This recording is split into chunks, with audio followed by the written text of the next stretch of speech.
Apocalipse, capítulo 3. E eu quero ler com você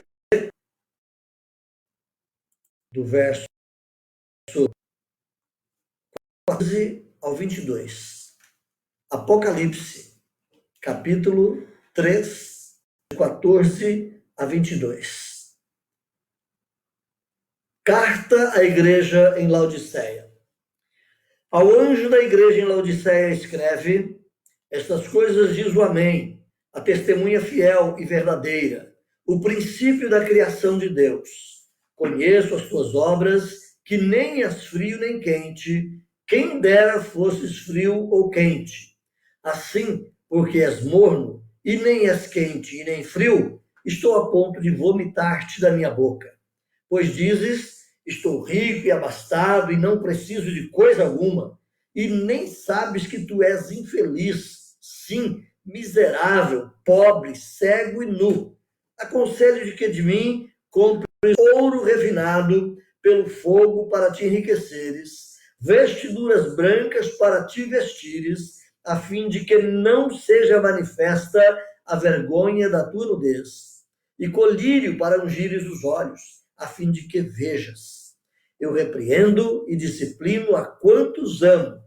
Sê, pois, zeloso e arrepende-te. Eis que estou à porta e bato. Se alguém ouvir a minha voz e abrir a porta, entrarei em sua casa e cearei com ele e ele comigo. Ao vencedor, dar-lhe-ei sentar-se comigo no meu trono, assim como também eu venci e me sentei com meu Pai no seu trono. Quem tem ouvidos, ouça o que o Espírito diz às igrejas.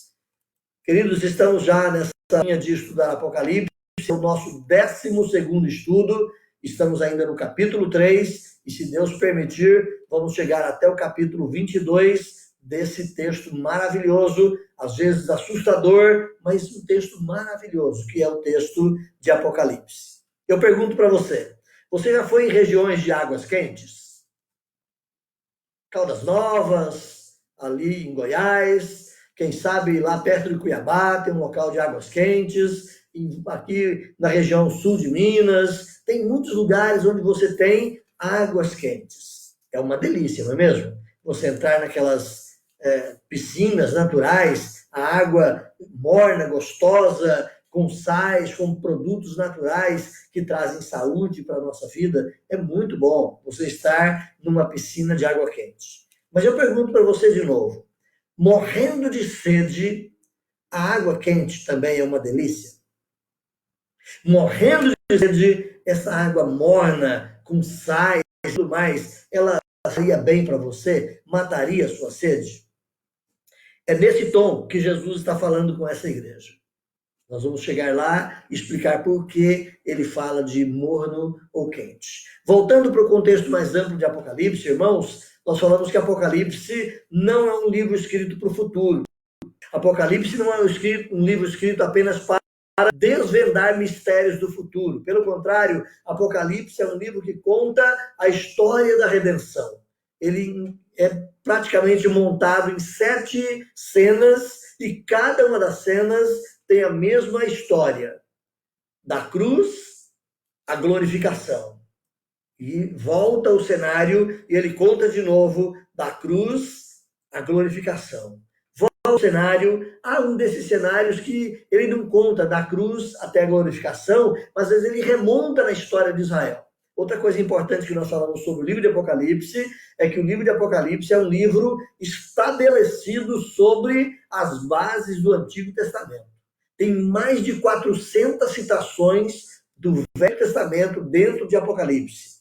Então, é muita citação, é muita figura, muitos aspectos do Velho Testamento que estão presentes no Apocalipse. Para compreender bem o Apocalipse, você precisa ter uma noção melhor do Velho Testamento. Então, muitas figuras que você tem no livro de Apocalipse são figuras retiradas lá no Velho Testamento. Outra realidade que nós dissemos acerca do livro de Apocalipse é que o livro de Apocalipse, como já dissemos, não é um livro escrito para o futuro, mas ele foi escrito primariamente para as igrejas da região da Ásia por volta do ano 95, 96, Quando eu falo Ásia aqui, é a antiga Ásia Menor, onde hoje é a Turquia. Então foi escrito para as igrejas ali daquela região, porque a igreja já estava sendo perseguida. Cristãos já estavam sendo despedaçados, queimados e mortos por causa do evangelho. Então esse livro de Apocalipse é um livro de consolo, é um livro de conforto, é um livro de ajuda para os irmãos que estavam passando por momentos tão difíceis terem consolo no Senhor. Cada igreja local de todos os séculos, ela vai exibir também algo que está presente nessas 7 cartas escritas a essas 7 igrejas. Ou seja, mais uma vez, Apocalipse é um livro extemporâneo, assim como toda a escritura é um livro extemporâneo, embora escrita para pessoas de uma época fixa, de uma época verdadeira, cultural, estabelecida dentro de um contexto cultural, filosófico, político, religioso, isso lá no passado. Tem textos com mais de 3, quase 4 mil anos, mas tem textos mais recentes um pouco, mas embora escrito para pessoas e igrejas lá da época passada, ela continua valendo para mim e para você hoje. A carta de Paulo para Timóteo é uma carta de Paulo para a igreja nos dias de hoje. As cartas escritas por João ali no Apocalipse são cartas escritas para a igreja hoje. Então, há aspectos dessas 7 cartas que você pode ver presentes nas igrejas hoje. Talvez uma igreja tenha mais característica de uma dessas, outra de outra daquelas, e daí por diante. Então, a última carta, a carta de Laodiceia, que é o objeto da nossa reflexão aqui nessa oportunidade, é a carta mais lamentável que você pode ter no Apocalipse. Ela não tem elogios, ela só tem reconhecimento de fraqueza de uma igreja enferma. Antes de falar da igreja, eu quero falar com você sobre a cidade de Laodiceia. A cidade de Laodiceia, ela foi construída no período helenístico da história grega, que vai da morte de Alexandre. Lembra quando morreu Alexandre? 323 a.C. Então, o período helenístico, ele toma espaço aí da morte de Alexandre até a tomada do reino grego pelos romanos no ano 146 a.C. Então, do 323 ao 143 é chamado o período helenístico. Foi um período que, após a morte de Alexandre, o reino greco-macedônio foi repartido em 4 e foi dado um pedaço para cada um dos 4 grandes generais. E o alvo deles era promover a cultura, a língua e o conhecimento, a filosofia do povo grego. Mas eles se despedaçaram como reinos e se perderam, e ao final das contas, o reino romano veio crescendo, já estava crescendo e dominando, e domina também. Então, a cidade de Laodiceia foi construída nesse período, mais propriamente dito, no ano 250 a.C. Laodiceia foi fundada por Antíoco, um dos herdeiros, dos descendentes dos herdeiros lá do reino greco-macedônio, e no ano 250, esse camarada então constrói a cidade de Laodiceia. Laodiceia possuía uma grande importância pela sua localização, porque ela ficava no meio de 3 grandes rotas comerciais, ou 3 grandes histórias, 3 grandes estradas, 3 grandes rotas comerciais fizeram parte daquele cenário, e Laodiceia ficava ali, exatamente, estrategicamente colocada. Era uma cidade rica, era uma cidade de banqueiros, era uma cidade onde nela ocorria grandes transações comerciais, muita riqueza, muito dinheiro estava presente naquela cidade. Ela teve alguns terremotos que abalou a cidade, mas mais especificamente no ano 60, depois disso, já agora na época de Paulo e os discípulos e os apóstolos, no ano 60, houve um grande terremoto naquela cidade, a maior parte da cidade foi destruída e ela se reergueu. O Império Romano queria mandar dinheiro para levantar a cidade, os banqueiros da cidade disseram não, nós temos dinheiro, nós temos condições de levantar a nossa própria cidade. Então, na cidade também havia teatros, havia um grande estádio, havia templos de vários deuses, inclusive o templo de adoração ao imperador César. O nome Laodiceia vai acontecer na Bíblia só mais uma vez. Aparece aqui em Apocalipse 3 e depois só tem um outro texto que aparece essa carta. Se você quiser conferir, Colossenses 4,13. Colossenses 4,13 é quando o apóstolo Paulo manda a carta aos Colossenses e dá instruções para a igreja de Colossos que leia a carta para a igreja e depois passe essa carta para ser lida na igreja de Laodiceia. E pegue também a carta de Laodiceia e leia na igreja de Colossos. Então, a única situação onde esse nome de Laodiceia é citado de novo é aqui em Colossenses 4,3. A outra situação interessante que você tem ali naquela cidade é que as águas que vinham para a cidade vinham de uma cidade próxima chamada Heliópolis. E essas águas termais, essas águas quentes, vinham para os banhos dos ricos, conduzida por aquedutos e grandes e excelentes instalações de banho público, mas especialmente voltado para a classe rica, existia ali naquela cidade.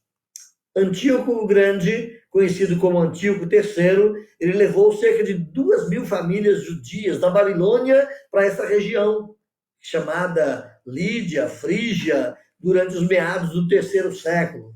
E muitos desses judeus se instalaram nessa região. Laodiceia, ela fazia fronteira com essas duas regiões, da Lídia e da Frígia, e ela deu acolhida, deu guarida para muitas dessas famílias de judeus que vieram da Babilônia, e eles prosperaram ali nessa região. Como dissemos, muitos deles se tornaram os grandes comerciantes e banqueiros daquela região. A carta Laodiceia, ela nada revela sobre a presença dos judeus. Se você ler a carta aqui, você não percebe nada de referência ou de contato com a cultura, com a presença de judeus aqui nesta carta.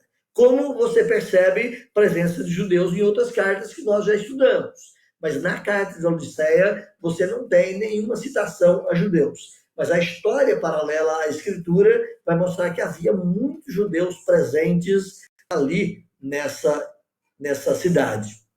Parece que, assim como Sardes, foi uma carta que nós estudamos há 2 semanas atrás, parece que assim como Sardes, ela não se importava em pregar um evangelho muito puro, ela não importava em pregar um evangelho muito contundente, de modo tal que esse evangelho atingisse e afrontasse os judeus, para que os judeus trouxessem perseguição contra eles. Ela pregava um evangelho mais light, um evangelho mais politicamente correto, de modo que não atingisse e não prejudicasse ninguém, nem judeus, nem romanos. Por isso não havia perseguição, não havia dificuldade com essa igreja nesse período. Então, só um pouquinho para a gente olhar essa olhadela rápida sobre a cidade. Vamos voltar os nossos olhos, então, mais propriamente agora, para a carta registrada aqui no Apocalipse. Como eu disse, das 7 igrejas, essa igreja é a mais fraca. Das 7 cartas, essa Jesus bate com chicotadas mais fortes na igreja. Jesus não faz nenhum elogio à igreja de Laodiceia. Se você repara o texto, você não vê Jesus elogiando. Quando você lê as outras cartas, Jesus elogia. Jesus fala, olha, vocês têm isso de bom, têm aquilo, vocês não perderam a doutrina, vocês permaneceram firmes, mas para essa carta, ou para esta igreja, nessa carta, Jesus não tem elogio. Michael Wilcock, citado pelo reverendo Hernandes Dias Lopes no seu comentário sobre Apocalipse, Michael Wilcock vai dizer que a única boa em Laodiceia era a opinião da igreja sobre si mesma, que dizia o quê? Versículo 17, estou rico e abastado e não preciso de coisa alguma. Então a igreja achava que ela era assim, rica, abastada e não precisava de coisa alguma. Michael Wilcock diz que a única coisa boa em Laodiceia era essa opinião da igreja sobre ela mesma. E ainda assim, era uma opinião completamente falsa. Era positiva para eles, mas diante de Deus, uma opinião negativa e falsa. Vamos voltar para a história. A água que vinha para Laodiceia, como dissemos, vinha de Heliópolis por um aqueduto numa distância de 6 milhas. 6 milhas é mais ou menos uns 10 quilômetros, né, para nós aqui, arredondando as contas. Das fontes nascia água quente e saturada com carbonato de cálcio, e quando a água chegava em Laodiceia, ela já não estava mais quente, mas ela estava morna.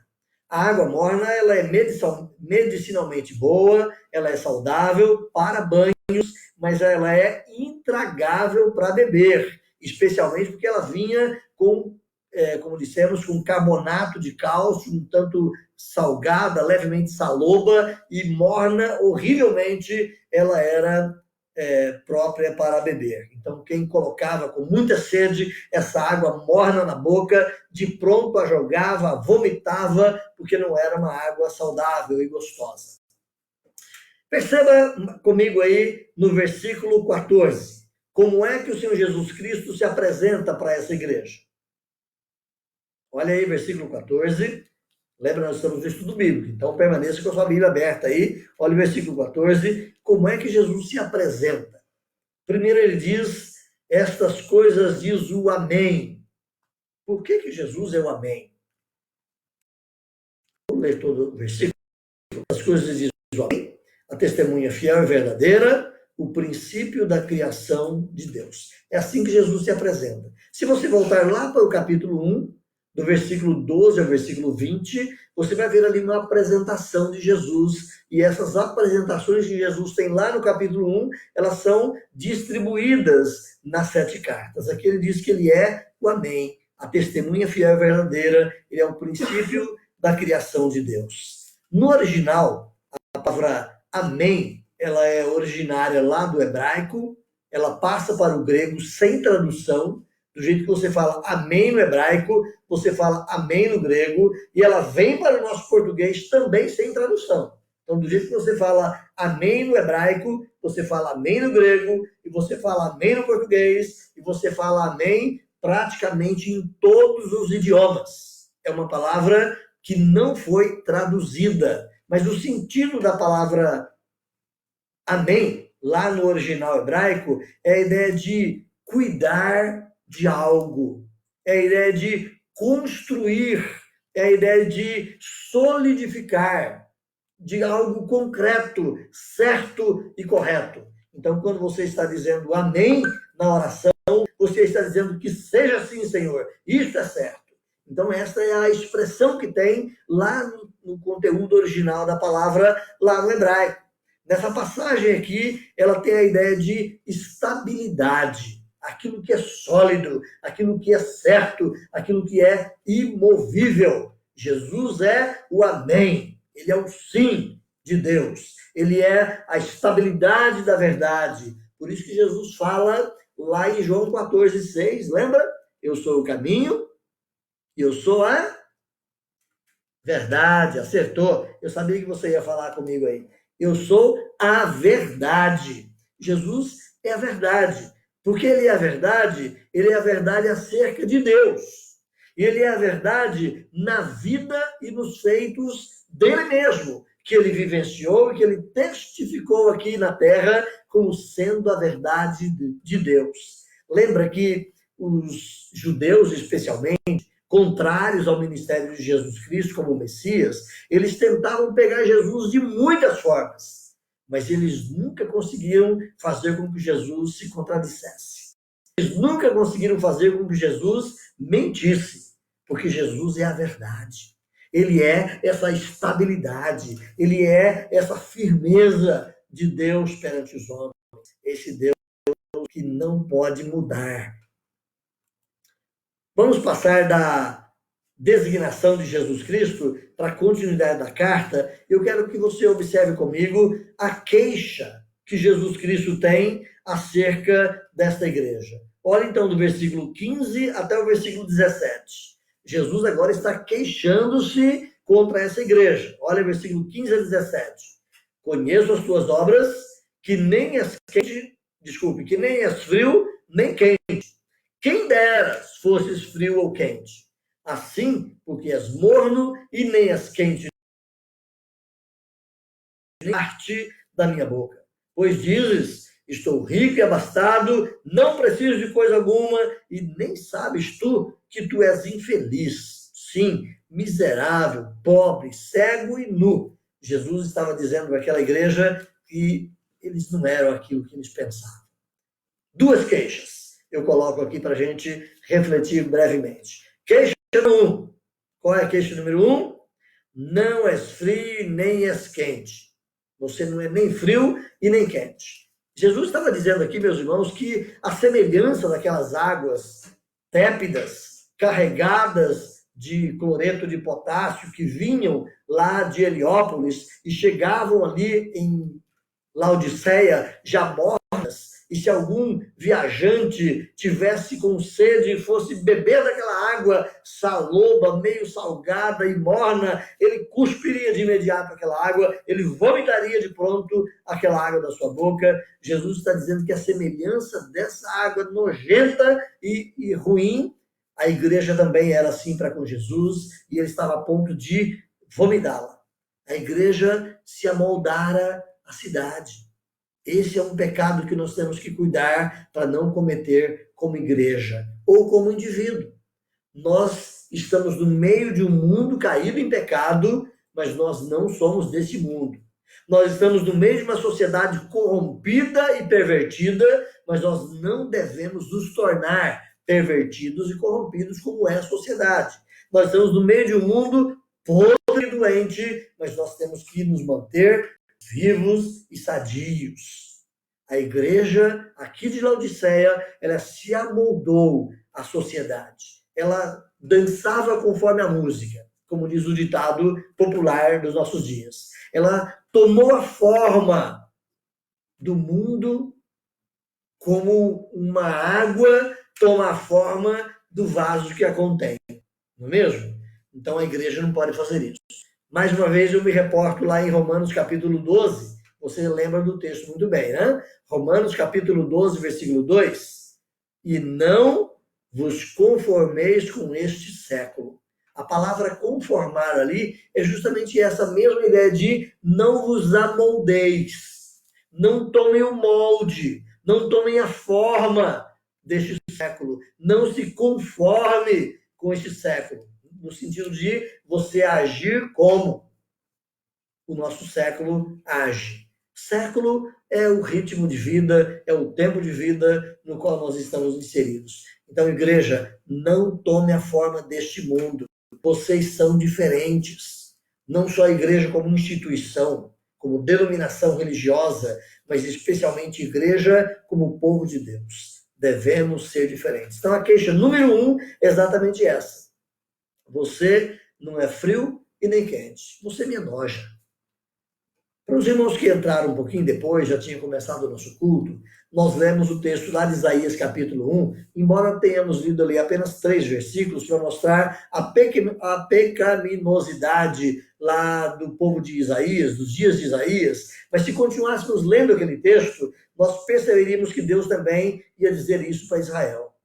Eu estou cansado do culto de vocês. Eu não quero vocês na minha casa. Quem foi que pediu para vocês pisarem nos meus átrios?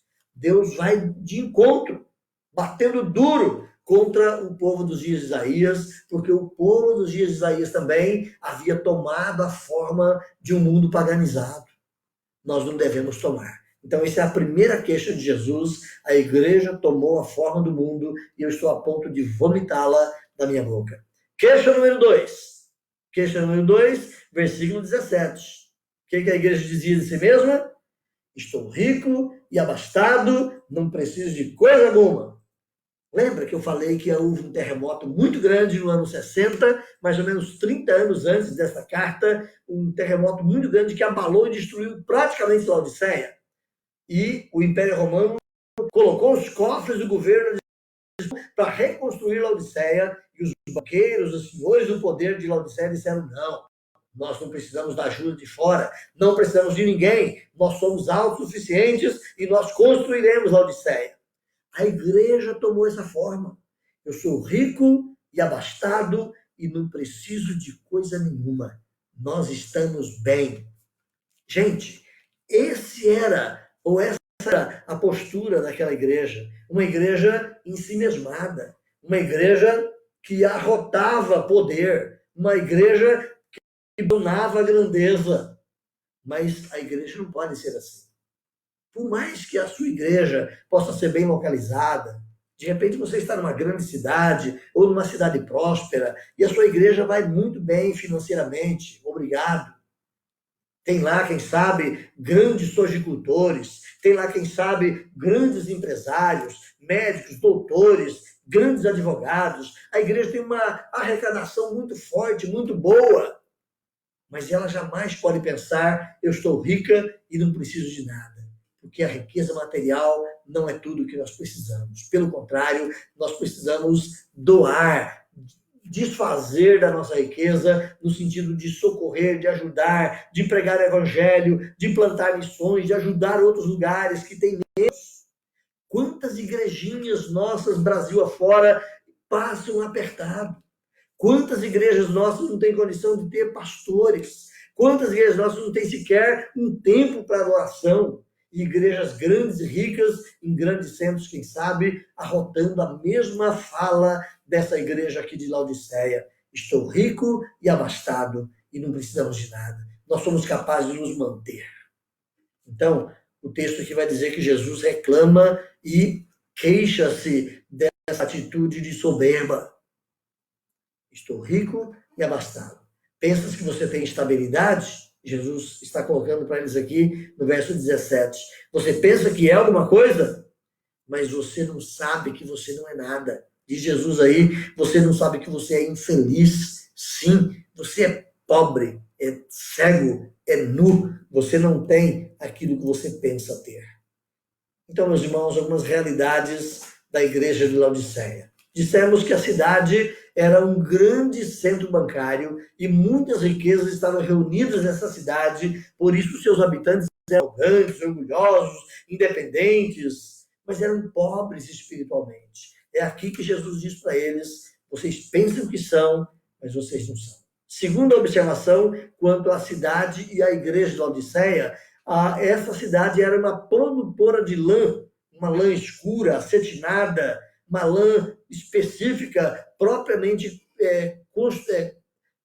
tecida ali mesmo, ou trabalhada ali naquela região, com a qual se confeccionavam lindos vestidos, procurados por gente de todas as nações, pessoas de muitos lugares, mas as roupas que eles usavam, diz Jesus aqui, trazendo para o lado espiritual, não cobriam das vistas de Deus os pecados deles. Podiam cobrir a beleza e podiam torná-los belos diante dos homens, mas diante de Deus não adiantava. Por isso Jesus diz para eles, um pouco mais à frente, que eu quero que vocês comprem de mim vestiduras brancas, no versículo 18, para que vocês possam se vestir, para que a nudez de vocês possa ser coberta. Uma outra observação que você tem nessa cidade, nessa igreja, é que possuía-se ali naquela cidade laboratórios que produziam um unguento usado como bálsamo para os olhos e tornava essa cidade, então, um centro de terapia ou um centro terapêutico oftálmico, sendo que muitos viajantes chegavam ali andando aquelas areias, aquelas regiões de deserto, quem sabe depois de um sol estafante, caminhadas cansativas, o sol quente refletindo naquelas areias e queimando os seus olhos, chegavam ali com os olhos congestionados, machucados, e eles eram tratados então e encontravam aquele unguento precioso e suspiravam com alívio. Mas Jesus vai dizer, eu aconselho vocês a comprarem colírio de mim, para ungir os olhos de vocês, para que vocês realmente vejam. Olha o versículo 18. Aconselho que de mim compres ouro refinado. Vocês pensam que são ricos? Mas compre a riqueza que eu tenho. Aconselho que vocês comprem vestes. Vocês pensam que são os melhores produtores de roupa dessa região, vestes ricas? Mas comprem as roupas que eu tenho a oferecer a vocês. Elas cobrirão de fato a sua nudez. Vocês pensam que tem um colírio para os olhos? Compre de mim o verdadeiro colírio para ungir os seus olhos, para que vocês realmente possam ver. Eles assim blasonavam, ensoberbados, ensimesmados. E Jesus diz para eles, Vocês não sabem que vocês são pessoas infelizes, miseráveis, pobres, cegos e nus. Então essa era a queixa de Jesus contra aquela igreja. Mas quero olhar algo mais. Jesus, além de se queixar daquela igreja, Jesus dá um conselho. Então, o conselho está justamente já antecipado de algo que eu falei, mas presente aí no versículo 18. Meus irmãos, Cristo possui tudo aquilo que a igreja está tão tristemente necessitada. Olhe para a sua igreja. Seja a sua igreja aqui de Belas Artes, seja a sua igreja lá de Minas Gerais, onde você está, seja a igreja lá do Mato Grosso, onde você está, lá de outro lugar, olhe para a sua igreja e pense nela espiritualmente. O que é que está faltando? O que é que falta para essa igreja ser uma igreja realmente mais bíblica? Jesus tem aquilo que a igreja precisa. Nós precisamos buscá-lo. Então Jesus aconselha essa igreja aqui de Laodiceia justamente com isso. Eu é que tenho o que vocês precisam. Busquem-me. Meus irmãos, Cristo está pronto a dar, caso eles queiram. Cristo estava pronto a dar para eles a verdadeira riqueza, o verdadeiro vestido e a verdadeira visão. Mas precisava que eles estivessem dispostos. O Senhor Jesus não força a situação, nem com os crentes lá do passado e nem com os crentes de hoje. Ele não obriga você, meu querido, a receber o que ele tem para dar. Ele apenas oferece. Mas o fato de se ter riquezas, saúde e bens não torna você um cristão. Não faz de você um verdadeiro discípulo. É preciso que você também receba o mesmo conselho oferecido por Jesus. Compre de mim o ouro que te dá riqueza. Compre de mim as vestiduras brancas que de fato vão cobrir a tua nudez e o teu pecado. Compre de mim o verdadeiro colírio para ungir os teus olhos. E tudo isso no dizer de Isaías capítulo 55, aquele texto é maravilhoso. Você lembra dele? Sem dinheiro e sem preço. Venha, compra. Venha, coma. Venha e beba. É isso que Jesus está dizendo para a igreja, sem dinheiro e sem preço, mas venham a mim. Lembra da palavra de Jesus em Mateus 11, 28? Vinde a mim, todos vós que estáis cansados e oprimidos, eu vos aliviarei. Você precisa ir até Jesus. Você precisa buscar o Senhor Jesus Cristo. Outra coisa importante que você precisa olhar aí na carta é uma exortação da parte do Senhor Jesus Cristo. Olha o versículo 19. Exortação, gente, não é apontar o dedo na cara e dizer que a pessoa está certa ou errada, tá? Isso não é exortação. A palavra exortação é a palavra parakaléu, ou parakalesis, lá do grego, é a mesma palavrinha usada para o Espírito Santo, quando Jesus fala que eu vou mandar para vocês um outro consolador. Então, exortação é uma palavra de consolo, é uma palavra de ânimo, é uma palavra de estímulo. Exortação não é apontar o dedo. Exortação é estimular. Exortação é confortar. Exortação é consolar. Exortação é você ser o ombro amigo que ajuda a carregar o peso do irmão que está sofrendo. Isso é ser um exortador. Isso é ser um fortalecedor. Então, a palavra de exortação que Jesus dá está aí no versículo 19. Ele diz, eu lembro e disciplino a quantos amo, sê, pois, zeloso e arrepende-te. Olha, eu estou contigo nessa. Vem cá, vamos junto. Jesus não está agora batendo e apontando pecados, mas Jesus está dizendo, olha, eu estou pronto a te ajudar, eu estou pronto a corrigir. Então Jesus, ele não forçará ninguém a receber essas riquezas, mas ele vai reprovar e vai disciplinar, se precisar, a todos quantos ele ama. Corra para Hebreus. Volta lá um pouquinho, você está em Apocalipse, Hebreus capítulo 12. É um texto que você conhece tanto eu. Hebreus 12, versículo 5. Certo, Dora? Tão bem quanto eu. Hebreus 12, 5 diz assim: E estáis enriquecidos na exortação que, como a filhos, discorre convosco, filho meu, não menospreze a correção que vem do Senhor, nem desmaies quando ele é reprovado. Versículo 6, porque o Senhor corrige a quem ama e açoita a todo filho a quem recebe. Versículo 7, é para a disciplina que vocês perseveram, porque Deus trata vocês como a filhos.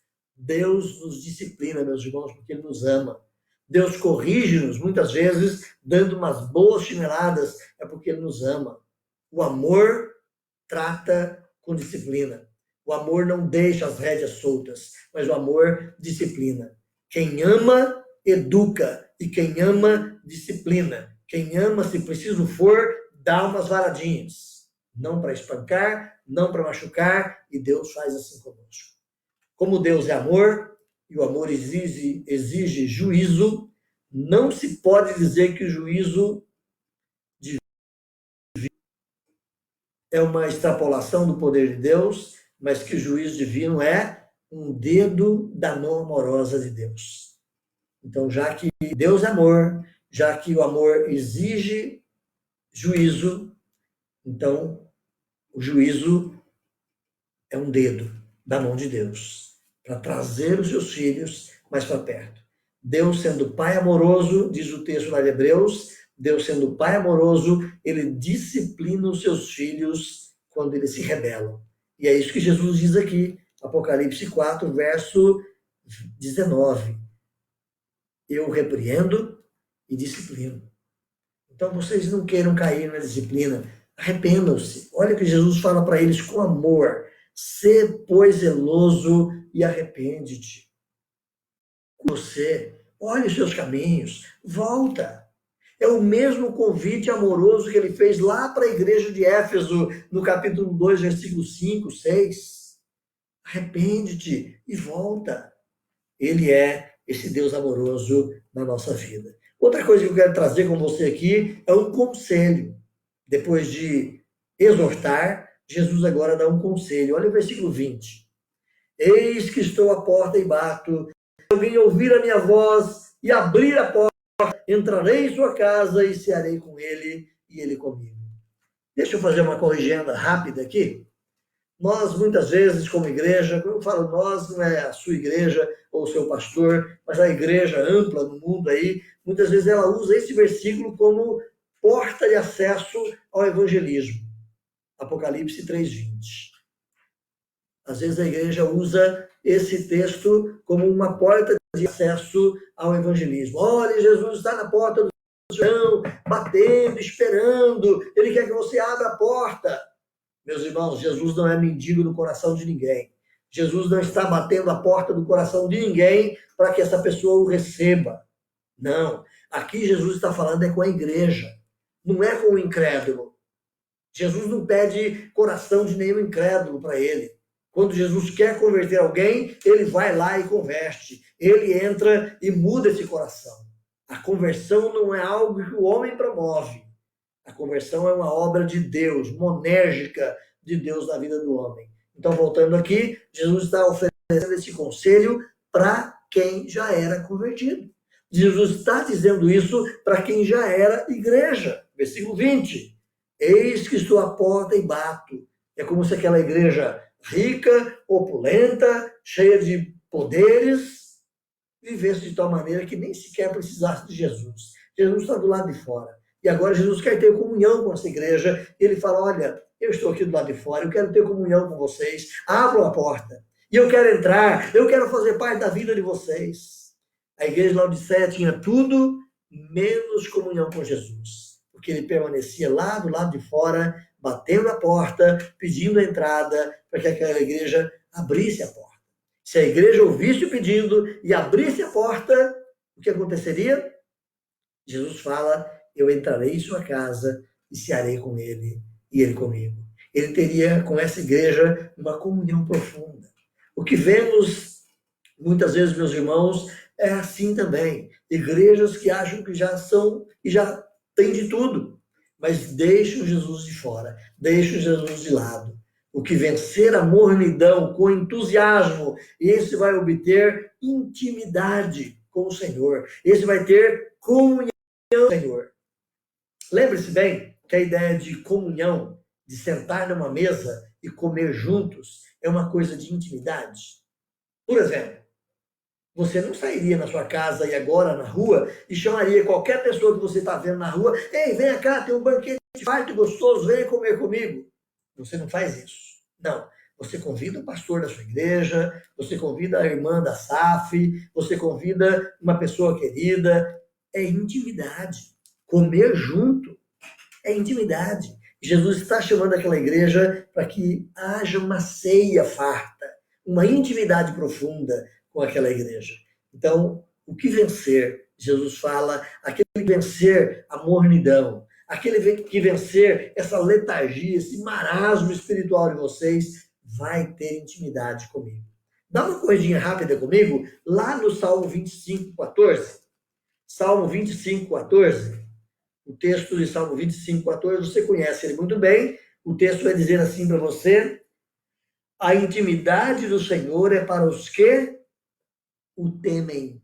A intimidade do Senhor é para os que o temem, aos quais ele dará a conhecer a sua aliança.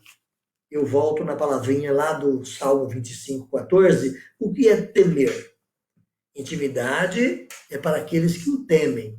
Temer a Deus, no dizer de Jane Camp, bem resumidamente, temer a Deus é levar Deus a sério.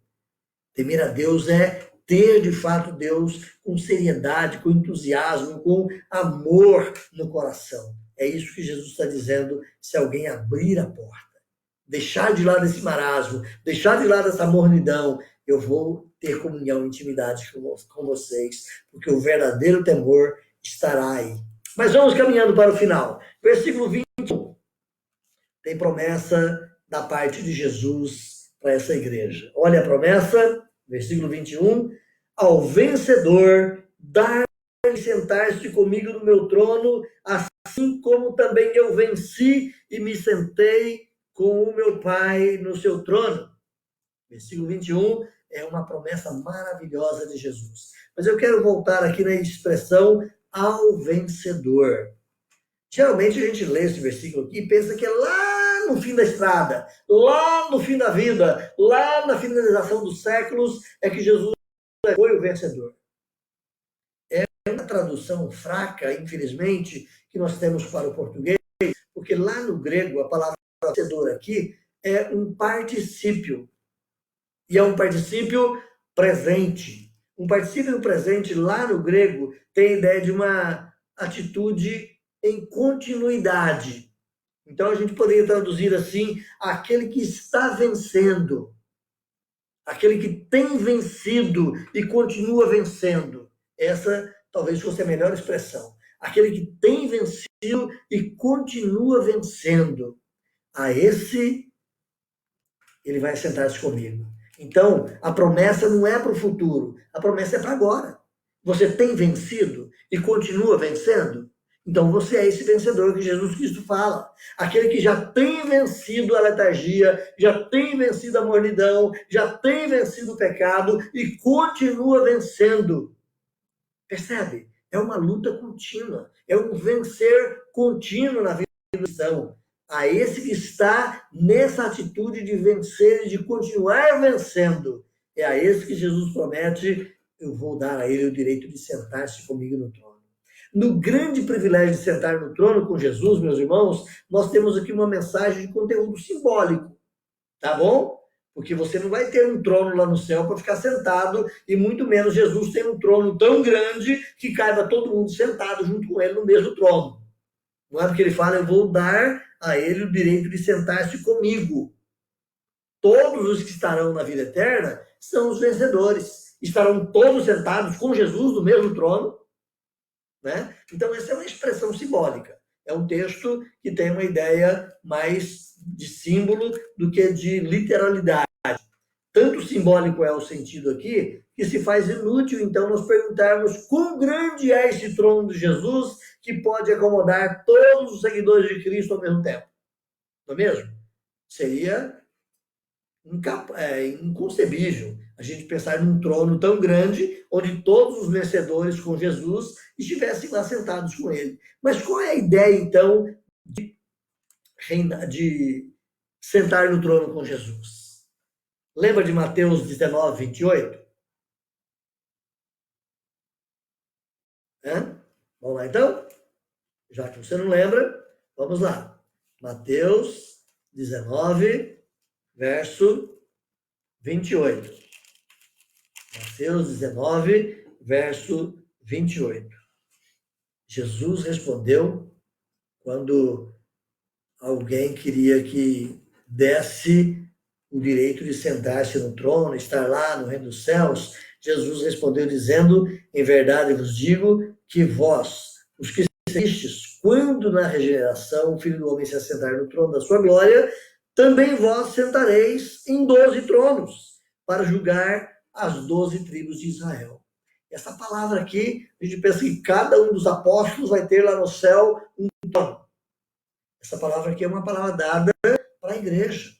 Sentar no trono com Jesus significa ter o poder de julgamento. Sentar no trono com Jesus significa ter o poder de governo. Olha o texto de Lucas, um pouquinho à frente, Lucas 22. Corre lá comigo, Lucas 22, verso 28 a 30. Lucas 22, 28 a 30. Volta lá na Bíblia, Lucas 22, 28 a 30. Diz assim: vós sois os que tendes permanecido comigo nas minhas tentações. Assim como meu Pai me confiou um reino, eu vô-lo confio.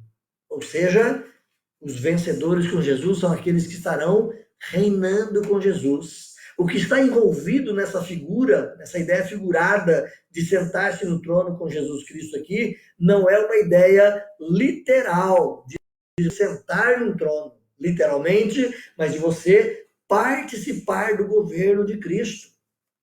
Então, como o trono é a figura de poder, implica que os que estão em Cristo Jesus terão autoridade de governo com ele.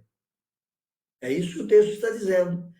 Mas eu quero dizer para você que a autoridade de governo não é algo que você vai receber lá na eternidade futura, mas a capacidade de governo, a autoridade de governo já é dada para a igreja hoje. Os crentes que estão glorificados ou que estão lá com Cristo no céu já desfrutam da honra e já participam do governo com o Senhor, não é? E os crentes que estão aqui no mundo também já são cidadãos do reino. Os crentes que estão aqui no mundo também já participam do governo de Deus na terra. Alguém já disse que a oração é o direito que Deus nos deu de participar do seu governo. Quando você ora, Senhor, que a tua vontade seja feita aqui na terra, é você ajudando a realização da vontade de Deus aqui na terra. Quando você ora, Senhor, mova a situação do nosso Brasil e transforma esse caos, é você administrando juntamente com Deus o poder do Senhor para mudar a história aqui no seu país. Então, os crentes já têm o poder de mando, já têm o poder de governo. Não é a ideia da confissão positiva, irmãos. Por favor, me entendam bem. Não é essa ideia de que o crente fala, eu declaro, eu mando, eu faço. Não. É você, em submissão, em obediência à palavra de Deus, conduzir as coisas pelos caminhos de Deus. Quando você, através da palavra de Deus, coloca os princípios de Deus para conduzir a sua vida, para conduzir os caminhos, para conduzir a sua empresa, para conduzir a sua casa, para conduzir o seu lar, é Deus governando através de você. Você já está em posição de participar do governo e da autoridade de Cristo. Mas Jesus fala que lá no final da história, no último dia, os crentes glorificados vão estar com Cristo nessa posição de governo e vão julgar as 12 tribos de Israel. Paulo fala que nós vamos julgar o mundo, lá em Coríntios capítulo 6. Paulo fala que nós vamos, inclusive, participar do julgamento dos anjos caídos. Olha, não é que você vai estar sentado no trono, mas que você vai estar munido de autoridade e de poder, assim como Cristo, e você vai participar do governo. Você vai participar lá, mas lembra, o crente já participa aqui. Você não vai ser um cidadão do reino dos céus no futuro. Você já é um cidadão do reino do céu no presente. Então você precisa governar a sua vida, você precisa governar a sua casa, você precisa governar o seu trabalho, você precisa governar a sua empresa e ajudar a governar esse nosso país e o mundo com os valores da palavra de Deus. Deus governa através da igreja. E muitas vezes nós, igreja, nos tornamos, então, muito limitados nessa atuação do poder de governo que Deus nos tem dado. Em certa medida, então, os salvos na terra já estão governando com Cristo, quando aplicam os princípios, os valores da palavra de Deus, às mais diversas circunstâncias da vida, da sua vida, ou da vida de outros, ou da sociedade que está nos cercando. Então, nós já temos o poder de governo em Cristo Jesus. Àqueles que estão vencendo, eu vou dar a eles a autoridade de governo. Olha só, se você é um crente relapso, fraco, sem poder e autoridade na sua vida, você também não vai ter autoridade sobre a sua casa. Se você é um crente fraco, relapso, sem autoridade na sua vida e na sua casa, você também não vai ter autoridade na sociedade onde você está. Você precisa viver mesmo a palavra de Deus, estar vencendo a cada dia para que a sua autoridade, a sua palavra, as suas atitudes possam ajudar no governo e na mudança desse mundo no qual nós estamos. Então eu disse que os crentes no mundo já estão governando e os salvos no céu também, em alguma medida, já estão reinando com Cristo. Falta-nos, quem sabe, alguns elementos para compreender plenamente isso, mas a Bíblia diz que eles já estão governando com Cristo. Essa questão, ela vai ser um pouquinho mais desenvolvida e mais elaborada quando nós chegarmos lá no capítulo 20, quando formos falar de milênio, que é um tema da escatologia, mas é um tema presente na exegese bíblica lá do capítulo 20. É só Apocalipse 20 que fala de milênio. Nós vamos então entender como é estar governando, estar reinando com Cristo nesse período chamado milênio, e tem algo a ver com isso que nós estamos falando aqui agora. É a autoridade que Cristo já nos deu para estar governando a vida, governando a sociedade, governando o nosso mundo com os princípios e palavras de Deus. Mas lá no capítulo 20, você vai poder, sabe, entender um pouquinho melhor tudo isso. Quem chegar até lá vai poder ver isso, se Deus quiser. Então aguarde.